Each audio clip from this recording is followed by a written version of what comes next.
Welcome to the first ever Gujarati IT education YouTube channel Mentorize.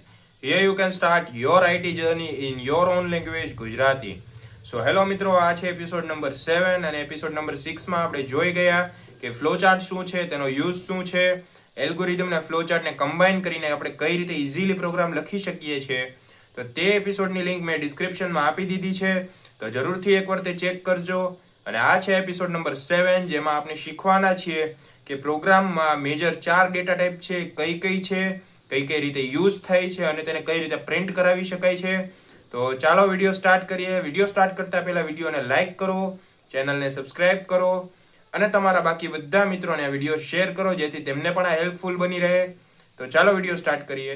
So now we are on our screen. તો તમે જોઈ શકો છો કે આપણે આવી ગયા છીએ આપણી પીપીટી ઉપર અને જેમાં આપણે બતાવી છે 4 ડેટા ટાઈપ જે પ્રોગ્રામમાં મેજરલી યુઝ થાય છે. સો એમાં ફર્સ્ટ છે ઇન્ટીજર. જે મેં તમને પહેલાં કહ્યું હતું કે ઇન્ટીજર માત્ર આંકડા માટે વપરાય છે, તેમાં કોઈ પણ જાતનો આલ્ફાબેટ વાપરી શકતા નથી. તો તમે જોઈ શકો છો કે અહીંયા તેની ડેફિનેશન છે કે સ્ટોર ઇન્ટીજર હોલ નંબર્સ, એટલે કે બધા નંબર્સ જ તમે લઈ શકો છો. અને નીચે એક્ઝામ્પલમાં તમે આપ્યું છે કે ઇન્ટીજર એજ 20. હવે એજ હોય એ તમારી જે ઉંમર હોય તમે આંકડામાં જ લખવાના છો. કોઈ તમે એમ તો નહીં લખો કે મારી ઉંમર એ છે, બી છે, સી છે. સો તમે એ આંકડામાં લખશો, તેના માટે એજ માટે તમારે લેવું પડશે ઇન્ટીજર. અને જેમ મેં તમને કીધું હતું વેરિયેબલનું નામ તમે કોઈ પણ લઈ શકો છો. જેમ કે તમે લ્યો integer age, integer mobile number, integer house number, કોઈ પણ. પરંતુ જ્યારે તમારે માહિતી અથવા તો વેલ્યુ આંકડામાં લેવાની હોય ત્યારે તમારે ઇન્ટીજર ફરજિયાત વાપરવું પડશે. જો તમે કેરેક્ટર લેશો તો તે તમારે નહીં મળે. ત્યારબાદ છે ફ્લોટ. સો ફ્લોટ એટલે કે પોઈન્ટ પછી જ્યારે તમારે 2 વેલ્યુ લેવી હોય તો તમે ફ્લોટ યુઝ કરી શકો છો ઇન્ટીજરની જગ્યાએ. પરંતુ જો તમે ઇન્ટીજર લીધું તો પોઈન્ટ પછીની વેલ્યુ નહીં આવે, ખાલી સિમ્પલ આંકડા જ આવશે. તો તમે ફ્લોટમાં જોઈ શકો છો કે store decimal number single precision. So અહીં તમે પોઈન્ટ પછી 2 જ આંકડા લઈ શકો છો. જેમ તમને એક્ઝામ્પલમાં બતાવ્યું છે કે તમારે કિંમત લખવી હતી, કે કિંમત હોય, માર્ક્સ હોય, એ પોઈન્ટ પછીની વેલ્યુ એમાં આવી શકે. તો તમારે ફ્લોટ લેવાનું છે જેથી તમારી કિંમતની વેલ્યુ 99.99 એટલે કે પોઈન્ટ પછી 2 આંકડા આવી શકે. ત્યારબાદ છે double. So store decibel number with double precision, એટલે કે તમે જ્યારે ડબલ વાપરો છો ત્યારે પોઈન્ટ પછી 4 આંકડા યુઝ કરી શકો છો. જેમ ફ્લોટમાં તમે પોઈન્ટ પછી 2 આંકડા લઈ શકતા હતા, તો ડબલમાં તમે 4 આંકડા યુઝ કરી શકો છો પોઈન્ટ પછી. અને લાસ્ટ છે કેરેક્ટર, કે કેરેક્ટરમાં તમે કોઈ પણ નામ નહીં, ખાલી આલ્ફાબેટ જેમ કે એ, બી, સી, ડી અલગ અલગ સિંગલ કેરેક્ટર લઈ શકો છો. જેમ કે નીચે તમને લખ્યું છે ડેફિનેશનમાં કે સ્ટોર અ સિંગલ કેરેક્ટર, કે તમે સ્ટ્રિંગ ના લઈ શકો અથવા આખું નામ ના લઈ શકો. સો અહીં નીચે દર્શાવ્યું છે કેરેક્ટર ગ્રેડ. તો રિઝલ્ટ માટે તમે એને યુઝ કરી શકો છો કે કેરેક્ટર ગ્રેડ, તો ગ્રેડ એ હોય, બી હોય, સી હોય. ઓકે, સો કેરેક્ટરથી તમે ખાલી આલ્ફાબેટ યુઝ કરી શકો. તો ઇન શોર્ટ, ઇન્ટીજર માટે ખાલી આંકડા, એ પણ પોઈન્ટ વગરના. ફ્લોટમાં પોઈન્ટ પછી 2 આંકડા, ડબલમાં પોઈન્ટ પછી 4 આંકડા, અને કેરેક્ટરમાં કોઈ પણ આલ્ફાબેટનો સિંગલ લેટર. આખું તમારે વર્ડ ના આવી શકે, ખાલી સિંગલ લેટર. તો જઈએ આપણે પ્રોગ્રામિંગના પ્રેક્ટિકલ તરફ. સો અત્યારે તમને નોર્મલ ફ્લોચાર્ટ ને એલ્ગોરિધમ વગર શીખવું છું, કારણ કે આ બેઝિક પ્રોગ્રામિંગ છે. આમાં તમારે ફ્લોચાર્ટની જરૂર નહીં પડે અથવા એલ્ગોરિધમની જરૂર નહીં પડે. ઓકે, સો અહીં સ્ટાર્ટ કરીએ. તો ફર્સ્ટ તમે સ્ટ્રક્ચર એકવાર મોઢે કરી લેજો. જો ના જોયું હોય તો એ વિડીયો પણ જોઈ લેજો. સો અહીં તમે જોઈ શકો છો ફર્સ્ટ આપણે એમ્પ્ટી સ્પેસ આપી છે, કાંઈ લખ્યું નથી વધારાનું, ખાલી સ્ટ્રક્ચર જ છે. તો અહીં તમે નોર્મલ જે પ્રિન્ટ કરાવવાનું હોય તો તમે સમજો કે હેલો વર્ડ એ પ્રિન્ટ કરાવવાનું છે, તો તમે અહીંયા લખી શકો છો હેલો વર્ડ. ઓકે, ને અહીં રન આપીને તમે તેને પ્રિન્ટ કરી શકો છો. જેમ આવી ગયું સાઈડમાં આઉટપુટમાં હેલો વર્લ્ડ. ઓકે, પછી અહીંયા આપણે લખવું હોય કે ભાઈ હેલો સ્ટુડન્ટ્સ,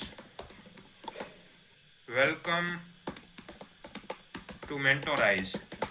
તો અહીં આવી ગયું અને રન કરીશું એટલે આઉટપુટમાં તે જ લખેલું આવશે. તો આ રીતે તમે નોર્મલ કોઈ પણ વસ્તુ પ્રિન્ટ કરાવી શકો છો. હવે આપણે વધીએ, આપણા બધા ડેટા ટાઈપને યુઝ કરીએ એકવાર અને તમને પ્રેક્ટિકલી બતાવી દઈએ. તો ફર્સ્ટ છે ઇન્ટીજર. તો ઇન્ટીજર આપણે લખવા માટે આખું સ્ટ્રક્ચર લખવાનું છે. ત્યારબાદ ઇન્ટીજર મેઇનની નીચે તમારે first of all integer declare કરવાનું છે. જો તમને તેમ ના સમજ પડે તો તમારે કોઈ પણ એક વેલ્યુ લેવી છે. સમજો એજ લેવી છે, રિઝલ્ટના પર્સન્ટેજ લેવા છે, કોઈ પણ વસ્તુ, તો ફર્સ્ટ ઓફ ઓલ તમારે એ લખી દેવી. જેમ કે મારે એજ લેવી છે તો હું એજ લખીશ. હવે ઉંમર હોય તમારી એ આંકડામાં આવશે તો હવે વિચારવાનું કે આંકડા માટે આપણે શું લીધું હતું. આંકડા માટે આપણે લીધું હતું ઇન્ટીજર. ઓકે, સો અહીંયા લખવાનું ઇન્ટીજર, એમ એટલામાં ઇન્ટ એ લખી દીધું. ત્યારબાદ તમારે ઇક્વલ કરીને કેટલી એજ આપવી છે, 17 એજ આપવી, 18 આપવી કે 21 આપવી. સમજો કે મારે એજ આપવી છે 23, તો એ તમે વેલ્યુ આપી દીધી. અને ત્યારબાદ ફરજિયાત એક ભૂલ જે બધા કરે છે, સેમિકોલન નથી આપતા આ લખ્યા પછી. જો સેમિકોલન નહીં આપો તો તમારે એરર આવી શકે છે. તો હું તમને એકવાર બતાવી દઉં. અહીંયા રન કર્યું, સેમિકોલન છે એટલે કોઈ ભૂલ નથી. પરંતુ જો હું અહીંયા સેમિકોલન કરું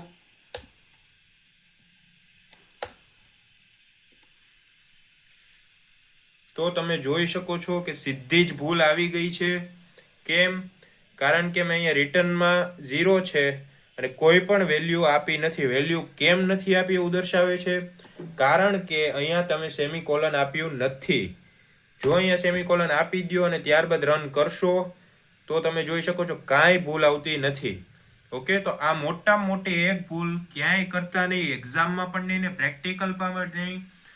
કારણ કે આના એક નાની ભૂલના લીધે તમારા માર્ક્સ કપાઈ શકે છે. ઓકે, તો ત્યારબાદ આ ઇન્ટીજર તો તમે લઈ લીધો. હવે મેઇન વસ્તુ કે જ્યારે પણ તમે કોઈ પણ વેલ્યુ પ્રિન્ટ કરાવવાના હોય તો તમારે સૌ પ્રથમ લખવું પડશે પ્રિન્ટ એફ, જે તેની સિન્ટેક્સ છે. ત્યારબાદ બ્રેકેટ કરીને ડબલ ઇન્વર્ટેડ કોમા અને લાસ્ટમાં સેમિકોલન કરી જ દેવી ભૂલ્યા વગર. હવે ત્યારબાદ હું તમને મેન વસ્તુ એક બતાવી દઉં કે જ્યારે ઇન્ટીજર વાપરો ત્યારે ફંક્શનમાં પર્સન્ટેજ ડી લેવાનું છે. જ્યારે તમે ફ્લોટ વાપરો ત્યારે પર્સન્ટેજ એફ, જ્યારે તમે ડબલ વાપરો ત્યારે પર્સન્ટેજ એલ એફ, અને જ્યારે કેરેક્ટર વાપરો ત્યારે પર્સન્ટેજ સી. ઓકે, તો આ યાદ રાખજો. મેં સ્ક્રીન ઉપર પણ બતાવી દીધું છે શું લેવાનું છે. સો અહીં તમે જોઈ શકો છો પ્રિન્ટએફ છે, તો પહેલા ડબલ ઇન્વર્ટેડમાં તમારે લેવાનું છે પર્સન્ટેજ, અને ત્યારબાદ જોવાનું છે ઉપર ઇન્ટીજર છે, ફ્લોટ છે, કેરેક્ટર છે કે ડબલ છે. ઇન્ટીજર હોય તો પર્સન્ટેજ ડી લેવાનું, ફ્લોટ હોય તો પર્સન્ટેજ એફ, ડબલ હોય તો પર્સન્ટેજ એલએફ, અને જો સી એટલે કે કેરેક્ટર હોય તો પર્સન્ટેજ સી. ઓકે, તો અહીં છે આપણે પર્સન્ટેજ ડી, કારણ કે ઇન્ટીજર છે. ઓકે, તો અહીં આપણે લેશું પર્સન્ટેજ ડી. હવે ત્યારબાદ ડબલ કોટેડની બહાર આવો, પછી અલ્પવિરામ કરો, અને ત્યારબાદ જે વસ્તુ તમારે પ્રિન્ટ કરાવવાની છે એટલે કે એજ પ્રિન્ટ કરાવી છે તમારે, તો ખાલી એજ લખી દો અને ત્યારબાદ રન કરો પ્રોગ્રામને. તો અહીં આવી ગઈ તમારી એજ 23 લખેલી હતી, આવી ગઈ. ઓકે, સો સેમ એ રીતે જ આપણે કરશું કે અહીં જે ઉપર તમે વેલ્યુ ડિક્લેર કરો એને અત્યારે ભૂસી નાખીએ અને નીચે પ્રિન્ટએફમાંથી પણ બધું કાઢી નાખીએ. તો હવે આપણે લઈશું ફ્લોટ, કે પોઈન્ટ પછી બે વેલ્યુ કઈ રીતે આવે. તો હવે પોઈન્ટ પછી આપણે બે વેલ્યુ વાળી કોઈ પણ એક વસ્તુ લઈ લઈએ. જેમ કે આપણે લઈ શકીએ માર્ક્સ અથવા રિઝલ્ટ. આપણે અત્યારે લઈ લઈએ રિઝલ્ટ. ઓકે, સો રિઝલ્ટ હવે વિચારવાનું કે તમે કઈ રીતે લઈ શકો. આલ્ફાબેટમાં લેવું છે એટલે કે ABCD આપવું છે ગ્રેડમાં, કે પોઈન્ટમાં આપવું છે. ઓકે, તો આપણે લેવાનું છે પોઈન્ટ પછી બે આંકડામાં રિઝલ્ટ. સો આપણે લખશું, તો અહીંયા લખશું ફ્લોટ. તો ફ્લોટનો સ્પેલિંગ લખવામાં ધ્યાન રાખજો, કારણ કે ઘણા વિદ્યાર્થીઓ અહીંયા ભૂલ કરે છે ફ્લોટનો સ્પેલિંગ યાદ રાખવામાં. સો FLOT લખી નાખે છે ફ્લોટ એટલે, પણ સ્પેલિંગ એકવાર ધ્યાનથી જોઈ જોજો. FLOAT છે, તો અહીંયા મિસ્ટેક ના કરતા. સો અહીંયા ફ્લોટ, રિઝલ્ટ અને ઇક્વલ્સ કરીને તમારે જેટલું રિઝલ્ટ આપવું છે એ પ્રિન્ટ કરાવવું છે આપી દો. તો મારે આપવું છે 70.99. પર્સન્ટેજ નહીં કરતા, એરર આવશે. ખાલી 70.99 જે લખો છો એ જ લખી દો અને સેમિકોલન કરો. ઓકે, ત્યારબાદ છે પ્રિન્ટએફ, પ્રિન્ટ કરાવવાનું છે.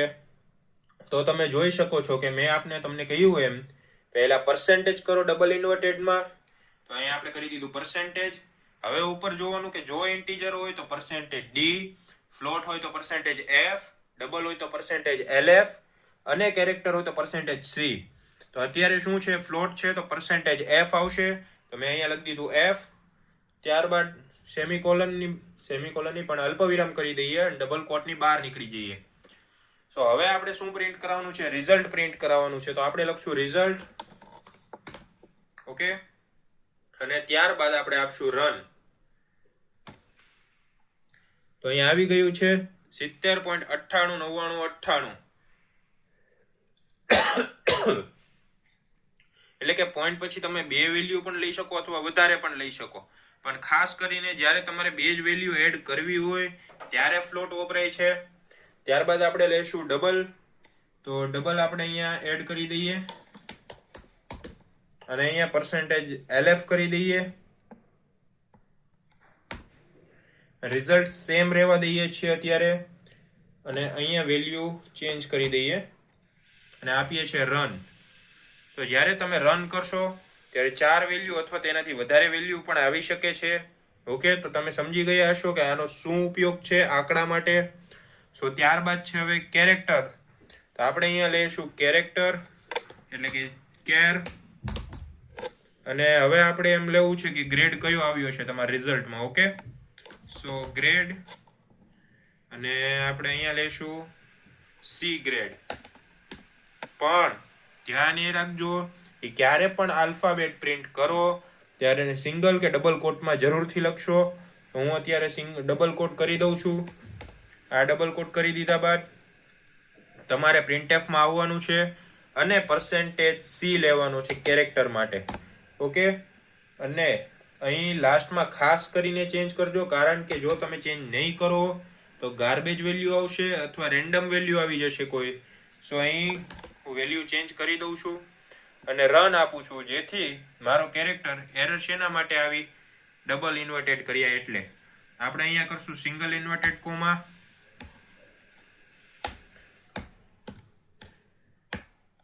અને ફરીથી રન કરશું. તો આવી ગયો સી ગ્રેડ. હવે હું તમને અહીં એકવાર બદલીને પણ બતાવી દઉં છું. એ ગ્રેડ, રન. તો અહીંયા આવી ગયો એ ગ્રેડ. તો તમે ડેટા ટાઈપ સમજી ગયા હશો. જો ના સમજ્યા હોય તો વિડીયોને ફરીથી રિવાઇન્ડ કરીને જોજો. અને જો વિડીયો હેલ્પફુલ લાગ્યો હોય તો આ વિડીયો તમારા મિત્રોને શેર કરજો. વિડીયોને લાઇક કરો, ચેનલને સબસ્ક્રાઇબ કરો, અને મળીએ હવે નેક્સ્ટ એપિસોડમાં.